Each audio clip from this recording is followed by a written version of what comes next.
இப்போ ஒரு ரிப்போர்ட்கள் மூலமா ஒரு விஷயம் கிடைச்சது என்ன அப்படின்னா, ஸ்பைடர்மேன் 4 வந்து கண்டிப்பா டாக்டர் டூம்ஸ்டேக்கும் அண்ட் அடுத்து சீக்ரெட் வார்ஸ்க்கும் நடுவுல தான் நடக்க போகுது. அதான் ஸ்பைடர்மேன் 4 பிராண்ட் நியூ டே அப்படின்ற மாரி வரப்போகுது. முக்கியமா இந்த டூம்ஸ்டேன்றது டாக்டர் டூமோட சம்பவம் எப்படி இருக்கும் அப்படின்றதே வந்து ஸ்பைடர்மேனுக்கு ஃபர்ஸ்ட் ஒரு சில நாட்கள் தெரியாது. அதுக்கப்புறம் தான் தெரியுமா. ஸோ ஆக்சுவலாக வந்து பார்க்கும்போது ஸ்டோரி வைஸாக ஒரு கிரவுண்டடாக ஃபஸ்ட்டு அதுக்கடுத்து ஒரு மல்டிவர்சல் பிளாட்டாக வந்து கொண்டு போகிறதுக்கு பாசிபிலிட்டிஸ் இருக்குன்றது ரிப்போர்ட்கள் படி அஃபிஷியல் ஆயிடுச்சு. கன்ஃபர்மேஷன் இன்னும் ஆகலை. ஏன்னா எப்பயுமே வந்து பண்ண மாட்டாங்க. இந்த மாதிரி ரிப்போர்ட்டை தான் வந்தால் தான் அதை மேக் பண்ணி பெருசாக இன்னும் ஊதி பெருசாக்கணும். அதுதான் வந்து நல்ல முறை அப்படின்ற மாதிரி தான் இன்டர்நெட்டுக்கு வழக்கம். எப்படி இந்த பிளாட்டை வந்து பார்த்தீங்கன்னா ஒரு டாக்டர் டூம் அந்த பேட்டில் வேர்ல்டோட மிக்ஸ் பண்ண போகிறாங்க, சீக்ரெட் வார்ஸ்க்கு உள்ள என்ட்ரி வைக்க போகிறாங்க அப்படின்றது இல்லை. ஏன்னா ஸ்டார்டிங் வித் பார்த்தீங்கன்னா ஒரு கிரவுண்டடாக இருக்கிறப்போ ஒரு ஸ்ட்ரீட் லெவல் விஜிலாண்டிஸ்க்கும் ஒரு ஸ்ட்ரீட் லெவல் ஒரு ஃபைட்டர்ஸ் தான் வந்து கண்டிப்பாக ஸ்பைடர்மேன் வந்து ஃபைட் பண்ண போகிறாரு. ஸோ அப்படி இருக்க போகும்போது கண்டிப்பாக வந்து ஒரு மிஸ்டர் நெகட்டிவ் மிஸ்ஸஸ் நெகட்டிவ்னு சொல்லிட்டு ஆல்ரெடி 2 பேர் இருக்கிறாங்க. அதுக்கப்புறம் வந்து பார்த்தீங்கன்னா இன்னும் 2-3 பேர் வந்து ஒரு வில்லனாக பாசிபிலிட்டியாக இருக்கலாம். ஏன் இன்க்ளூடிங் வந்து பார்த்தீங்கன்னா நம்ம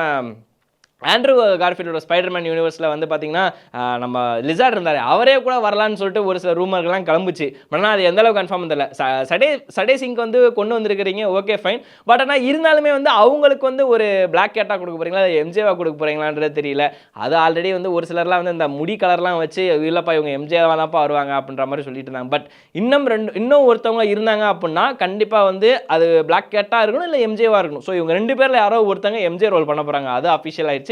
பட் இப்போ பிளாக் கேட்டா இல்லை யார் வர போகிறாங்க அப்படின்றது இன்னும் யாருமே சொல்ல. அண்ட் அதே மாதிரி இவரை யார் வந்து கண்டிப்பாக ஒரு பேட்டில் வேர்ல்டு இழுத்துட்டு போகிறாங்க. ஒரு டோனி ஸ்டார்க் எப்படி சிவில் வாரில் உள்ள வந்து கூட்டு போனாரோ அதே மாதிரி வந்து இங்கனுக்குள்ள யார் ஸ்பைடர்மேனை வந்து கூட்டு போகிறாங்க அப்படின்றதுமே தெரியல. ஸோ இந்த மாதிரி 2-3 விஷயங்கள் இருக்குது. பட் ஆனால் இப்போதைக்கு கன்ஃபர்மேஷன் ஒரு அஃபிஷியல் இல்லாமல் ஒரு அன்அஃபிஷியலாக வந்தது என்னன்னா கிரவுண்டட் அண்ட் மல்டிவர்சல். பட் அதே மாதிரி வந்து கண்டிப்பாக டாக்டர் டூமோட ஒரு கனெக்ஷன் இருக்கும். டூம் ஸ்டே நடக்கிறதே வந்து ஸ்பைடி தெரியாது. இதுக்கப்புறம் பேட்டில் வேர்ல்டு தான் மேக்ஸிமம் வந்து சந்திக்கிற மாதிரி இருக்கும். ஸோ சீக்ரெட் வார்ஸ்க்கும் பேட்டில் வேர்ல்டுக்குமே வந்து தலைவன் இருப்பான்.